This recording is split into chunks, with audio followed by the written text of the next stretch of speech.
Hey guys, today we're taking a look at the Springfield Hellion. Let's get right into the first 30-second breakdown. That's when the first 30 seconds, give or take, I give you guys my exact thoughts on this product before we get into the full review. That way you can just stop watching because now you know exactly why I say those things, or you continue watching and find out why I say these things about this product in more detail, and it does help out with the YouTube algorithm. So with the Hellion, or also known as the VHS-2, this is already a really trusted gun. The Croatian military actually uses this, so this platform is already very tested. Now for me, I really like some things like the ambidextrous charging handle that is non-reciprocating, ambidextrous safety selectors, ambidextrous controls, along with the ejection ports as well. Very easy to switch from right to left. All you gotta do is take the bolt out, switch it over 180 degrees and slap it back in, and you're able to shoot from left to right. So very easy to switch out. Has very nice backup sights, which not a lot of guns come with things that are actually usable, and these sights are very usable and they work really nicely, and it's nice to see they put it in with the gun. You have lots of QD points. You have adjustable Cheekwell, adjustable stock, which is pretty cool, which we'll talk a little bit more later about that. There's a couple downfalls to this system, like the actual controls of having to release the bolts kind of goofy. The safety selectors really kind of designed weird in my mind, and the Magwell itself I think can be designed a little bit better. Other than that, this gun has had zero malfunctions at the time that I've had it, and has been a really good platform for me. So now let's get into my relationship with Springfield. They did send me this gun. I did not spend my own money on it, so I do appreciate them for sending this for me to test. So now let's get into the full review and go over all the things that I talked about in a lot more detail. So like I said before, this gun has had zero malfunctions, which is exactly what you're looking for a gun that you might be putting into a home defense role or something that you're gonna be trusting your life with. So this gun has functioned flawlessly for me. There was one issue with the magazines being locked in here, which I have a video I'll show you guys a little bit later. I had some certain mags that would lock into the actual Magwell itself and would not be able to be released. I had to take this whole thing apart to get the mags out. Like I said, I have an entire video I'll show you guys here a little bit later on that. But the gun itself functioned flawlessly, and I really like that. The action works really nicely. It's a very smooth gun, which is nice. You have an ambidextrous controls, which is awesome, non-reciprocating, so it's very easy to get to, but it is also not in the way because it slaps back into place like that. So whether you're left-handed or right-handed, you're still able to get access to your charging handle. Now going along with your ambidextrous controls, which is a great thing on any platform, is your safety selector. Now this is going to be a downfall because I really don't like the way it was designed. I don't think it's easily accessible. I think it went way too high, so when you go to get it with your thumb, it almost is that like a very unnatural length to lift up and actually articulate the safety. So I'm not really a big fan of the way they designed that. I hope that's a redesign in the later platform that they make with this over some of the complaints that they get with that, but it works nicely. I like that it's ambidextrous. I just don't think the design is fantastic. So I'd like to see them lower it or make it different shaped so it's a little bit easier to actually manipulate. So then going back here, you have ambidextrous ejection ports. And like I said in the 30-second breakdown, all you have to do is take the bolt out, rotate the bolt 180 degrees, put the pin back in, throw it back together, and this thing will be able to eject the other way. It is a much easier process than some other platforms that you have to try to switch over. There's no kit you have to buy. It is pretty simple. All you have to do is pull it out, rotate some things, put it back in, and you're good to go if you want to switch it up. Now, going on back here to the back of the gun, you have an adjustable buttstock, which is very, very unique in a platform like this, the Bullpup. I think it's the only one I've ever actually tested with an adjustable buttstock, which is very cool. I'm never gonna fault something for having extra accessories, especially something that's not gonna hurt it. If you don't wanna use it, just never touch it. It is a very long length of pull, so when you do have it fully extended, it is very, very long. So for those of you that are taller, that have longer arms, you're really gonna like this. For those of you that are like me and a normal sized person, you're probably just gonna leave it at this setting and probably never touch it. But again, I'm never gonna fault something for having more options as long as it doesn't create any other downfalls or problems. You also have an adjustable Cheekwell, which you can rotate up and down. So it is nice to be able to adjust this a little bit more to the person that is shooting it, so you can make this fit your person and style a lot better. So I know I'm jumping all over the place. Let's go up here to the iron sights. I really like the fact that these are integrated into the gun. They flip down, you'll never notice them. They look clean on there, but if you actually want them, they are very usable. You have multiple different rotations here for different aperture sizes, depending on where you're shooting. It has a good amount of adjustment. So for me, I think these backup sights are actually very usable and a really nice bonus with this gun. Some people will pay upwards of $300 for really good iron sights, and these ones just come with the gun. So it is a nice feature to have those on here. You don't have to worry about buying anything extra put on there. You just click the button, they flip up. You can leave them up if you like them like that. Me personally, I usually just leave them down, especially with the optic that I'm running here with the micro prism from Primary Arms. It's an etch reticle, so I never have to worry about batteries or anything like that. So for this setup, I really don't necessarily need them up, but it is cool to have them there. Now, QD points, you have a lot of different options. You have them here, you have them up here, back here, so you were able to really put your sling wherever you want, which is cool. I like having different options because some people like to have their sling spread out far so they can use it as leverage. Some people really like to have it close so it's just easier to hang. So it's really able to give you a little bit more customization. So now let's go down to a couple of these controls down the back and go over some of the things I like and some of the things I might not like so much. One of the things I really don't like is your bolt release. You have to pinch here to get your bolt to release. It's a very weird movement. It's a little more unnatural, especially with firearms. I've never had to like pinch something to get it to work. So it's kind of a goofy design. I would like to see them change that in the future. Now, if this is a platform that you're wanting to switch to and just get comfortable with this and only run this, then you're obviously going to be able to get comfortable with that pretty easily. So it's not too big of a deal if you actually want to focus all your training on this gun. But if you're really used to like an AR or an AK platform, or really any other gun, for instance, it's just kind of a really goofy design. So I'm not a big fan of the pinch way to get your bolt to release. Now the mag release, if you're used to AR and everything, again, it's gonna be a little different because you're used to pressing that button here, or like the Tavor X95 bullpup, it's all up here. I actually do like this mag release. It's very easy to go for mags and strip them.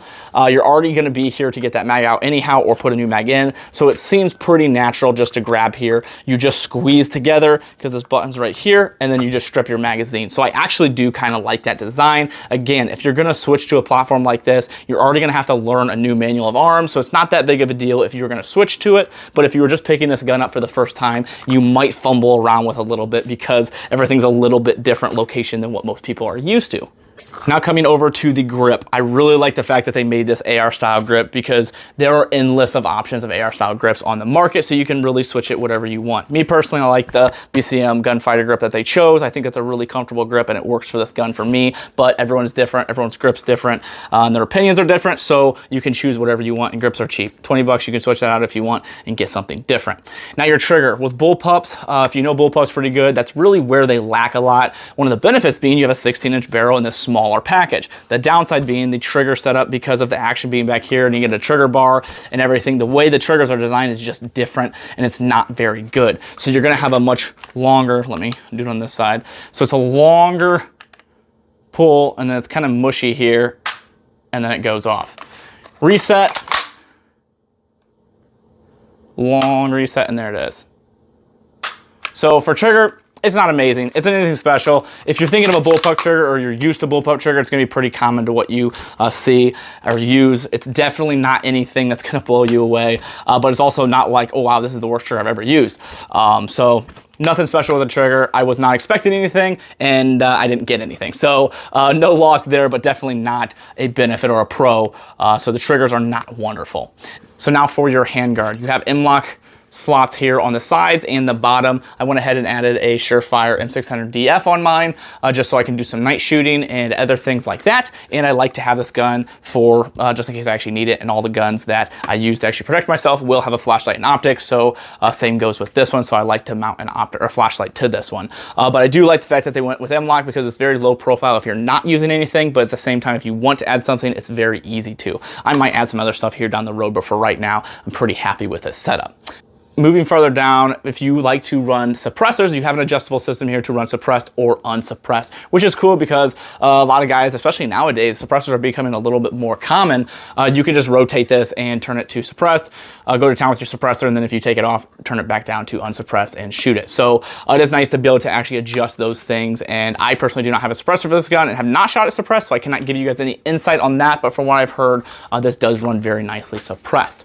Now moving down to your muzzle device, I'm not super fond of this muzzle device. I think they could have done better. I would have liked to see as much thought as they put into the whole gun and how well they made this gun. I would have really liked to see them make something a little bit nicer on the muzzle device, but not a big deal. It's something you can take off and put on yourself if you want to spend $100 and get a new muzzle device. Not too big of a deal, but I would have liked to see them actually put something a little bit nicer in here and put a little bit more thought and design into that.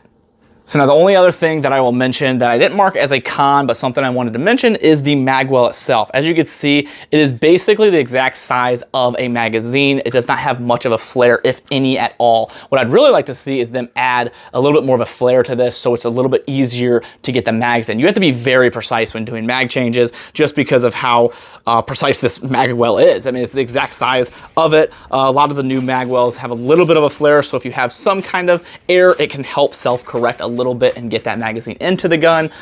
So not a con to where I'm going to say, okay, that's a poor design and needs to be fixed immediately, but I would really like to see, because all you have to do is pull this pin out and you can pull this whole Magwell out. I'd really like to see them come out with some options where you have a flared Magwell if you wanted, because it's really not going to change too much with your design if you add a small flare to it, but it's going to help significantly when it comes to changing your mags. So now that I've gone over all the little features and each thing that I really like and some downfalls to it, I want to show you guys here a quick clip before we go any farther of the issue that I had with the magazines. So I wanted to show you really quick the problem I was having with the magazine well and not releasing certain mags. So I've had this issue twice with two different mags, one of them being this one. This is a Blackhawk mag, and then the other one is a surplus metal mag. Now, it's not very consistent because I have other surplus metal mags that I don't have any issues with. For instance, this one that will get released just fine. Here's a P mag, just fine. Here's another steel mag, no issues. And then you have this one, but again, I've had two instances of this where I cannot actually release it from the gun. It gets locked in there. I'm not sure the exact cause with it. I don't have any problems with these magazines and other guns.